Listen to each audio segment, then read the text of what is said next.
এখন আমরা দাঁড়িয়ে আছি শিলিগুড়ি হিলকার্ট রোডের একটি মেশিন যারা তৈরি করে থাকেন, মেশিনের মাধ্যমে যারা স্বনির্ভরের কাজ করে থাকেন এবং এই উৎসব সিজনে একটা বিশেষভাবে তারা পরিচালনা করে চলেছেন এবং বিভিন্ন ক্ষেত্রে যেটা দেখা যাচ্ছে যে গ্রামে গঞ্জে এবং অন্যান্য জায়গায় যে সমস্ত সেলফ হেল্প গ্রুপ রয়েছে, মহিলাদের যে সমস্ত স্বয়ম্বর গোষ্ঠী রয়েছে, তাদেরকেও কিন্তু সেই মেশিনটা তাদেরকে দেওয়া হয়ে থাকে এবং বিভিন্ন প্রকল্পের মাধ্যমে।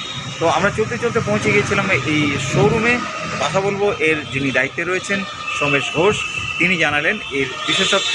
আমাদের যে মহিলা স্বনির্ভর গোষ্ঠীরা আছেন তারা আমাদের থেকে সেলাই মেশিন নেন এবং তাদেরকে আমরা লোনের ব্যবস্থাও করে দিয়ে থাকি। আমাদের সেলাই মেশিনে কিস্তির ব্যবস্থা তো আছেই, তার সাথে সাথে আমরা লোনের ব্যবস্থাও করি যাতে তারা ইন্ডাস্ট্রি খুলতে পারেন। বিভিন্ন জায়গায়, শুধু শিলিগুড়ি না, শিলিগুড়ি তথা কোচবিহার, দিনহাটা, জলপাইগুড়ি, আলিপুরদুয়ার সমস্ত জায়গার মহিলারাই আমাদের থেকে মেশিন নিয়ে তারা স্কুল ইউনিফর্ম অথবা অন্যান্য প্রোডাকশনের জন্য কাজ করছে।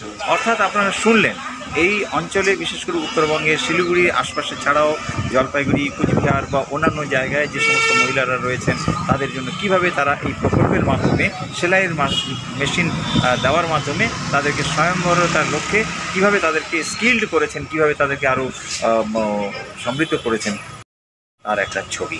আপনার আমাদের সঙ্গে থাকুন, ফিরে আসছি একটু পরেই।